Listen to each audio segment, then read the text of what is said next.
भूत बंगला और चार दोस्त भाग -1। शरारती चार दोस्त। ये कहानी मध्य प्रदेश के जिला खंडवा के एक गांव की है। इस गांव में मस्त मौला चार दोस्तों की एक टोली थी जिनकी उम्र लगभग 19-20 साल थी। वैसे तो ये चारों कॉलेज विद्यार्थी थे मगर पूरे दिन धमा चौकड़ी में बिताते थे, एक दूसरे को छेड़ना। गांव बाहर किसी जंगल जैसी सुनसान जगह घूम रहे थे, तभी उनको एक खाली वीरान और खंडर जैसा बंगला दिखा और तीनों उसके बाहर खड़े होकर उसको कुछ देर नजर गड़ाकर देखते रहे। फिर अज्जू को एक शरारत सूझी और वो बोला कि किसी में अगर सच में दम है तो इस बंगले में आज रात रहकर दिखाओ, मैं उसको मान जाऊंगा और उसको 10,000 रुपए भी कल ही दे दूंगा। अज्जू के पिता जमींदार थे और पैसों की उसको कोई कमी नहीं थी, इसलिए सबको उसकी बात पर यकीन था। सुदेश, काशिफ और नमन इतने पैसे वाले नहीं थे और नमन के पिताजी तो मजदूरी करके अपना परिवार चलाते थे, इसलिए नमन को पैसे की बहुत भूख थी। शर्त लग ही गई। नमन ने कुछ सोचा और बोला कि चलो मैं आज यहाँ रुक जाता हूँ, कल सुबह अज्जू तू पैसे लेकर मुझे लेने आ जाना। ऐसा करने से तुम तीनों मेरा दम भी देख लोगे और मेरी 10,000 रुपए की कमाई भी हो जाएगी। अज्जू हंसते हुए बोला कि ठीक है मेरे शेर, तो आज अपना दम दिखा ही दे फिर, मगर याद रख अगर तू हारा तो तुझे मेरा सारे कॉलेज का काम करना होगा। इस पर नमन ने हाँ कहा और अज्जू से जोर से हाथ मिला लिया। सुदेश और काशिफ दोनों हैरान थे और नमन को ये बेवकूफी करने के लिए दोनों मनाने लगे, मगर नमन ने ठान लिया था कि वो अंदर रुकेगा और 10,000 रुपए जीतकर ही दिखाएगा। फिर नियम तय हुए, जैसे नमन 1 मिनट के लिए भी बाहर नहीं आ सकता। अगर उसने कोई बाहर से मदद मांगी तो वो शर्त हार जाएगा और अगर कुछ उल्टा सीधा हुआ तो सुदेश और काशिफ उसमें अज्जू का साथ देंगे और इस बारे में कोई बात किसी को नहीं बताएंगे। काशिफ और सुदेश दोनों ने नमन को एक आखिरी बार और सोचने और वापस घर जाने को कहा, लेकिन नमन नहीं माना और बोला कि दोस्तों तुम लोग जाओ, कल सुबह मिलते हैं। भूत बंगले में नमन का प्रवेश। नमन अब उस डरावने, बदसूरत और वीरान बंगले में घुस गया। इधर अज्जू ने सुदेश और काशिफ से कहा कि मुझे नहीं लगता नमन अंदर पूरी रात रुक सकता है, इसलिए हम यहाँ आसपास रहकर उसकी निगरानी करेंगे, क्योंकि वो जैसे ही बाहर आ गया मैं शर्त जीत जाऊंगा और उससे अपना सारा कॉलेज का काम कराऊंगा। फिर अज्जू सुदेश और काशिफ को लेकर उस डरावाने बंगले से कुछ ही दूरी पर खड़ा हो गया।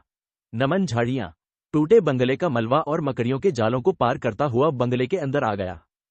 चांदनी रात थी तो नमन को देखने में काफी आसानी हो रही थी। धीरे धीरे ध्यान से चलते हुए नमन उस बंगले के एकदम बीच में आ गया और उसको जरा सी भी कोई परेशानी नहीं हुई। इतना अजीब, ये क्या है?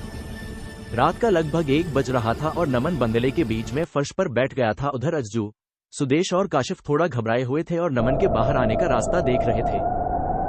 बंगले में बैठा नमन सोच रहा था कि सुबह जब 10,000 रुपए आएंगे तो उन रुपयों में से कुछ घर पर दे दूंगा और बाकी अपने ऊपर ही खर्च करूंगा।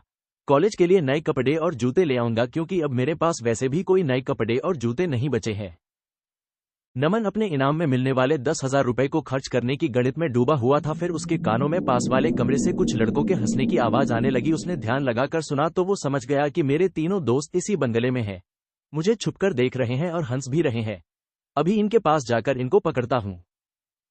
नमन पास वाले कमरे में गया मगर वहां कोई नहीं था। फिर उसने दूसरे कमरे में देखा तो वो कमरा भी खाली था और उस कमरे में से काफी ज्यादा बदबू आ रही थी। तो नमन जल्दी से बाहर आकर बीच वाले कमरे में आ गया, वहीं बैठ गया।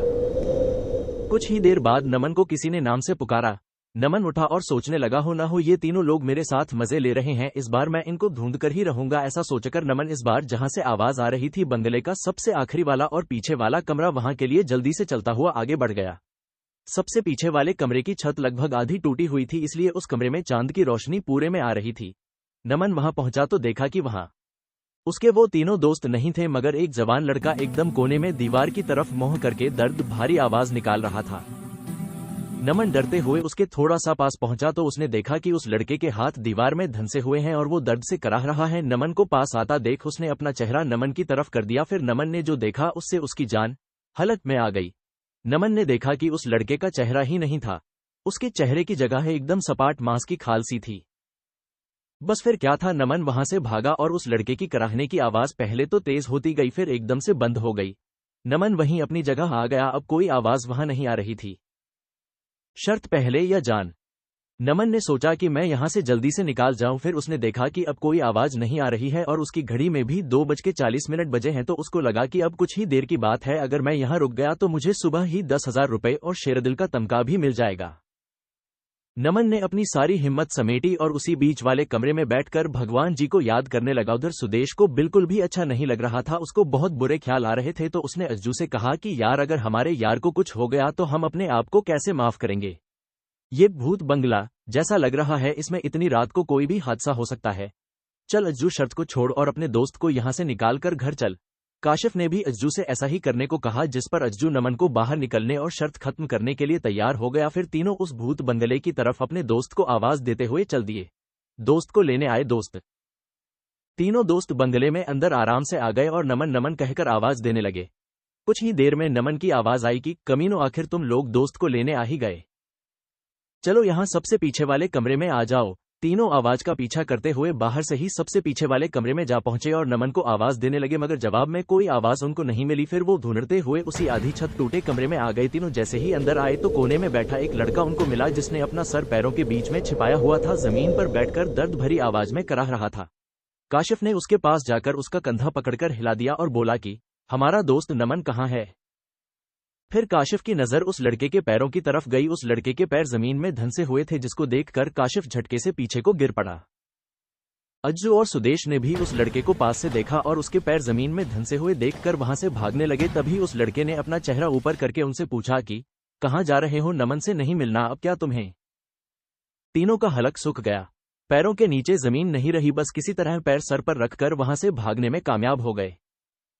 भूत बंगले से बाहर आकर तीनों ने गहरी और लंबी सांसें ली। फिर अज्जू को अपनी गलती का पछतावा हुआ कि उसने अपनी मस्ती और मजे के लिए अपने बचपन के दोस्त को मौत के सामने डाल दिया है।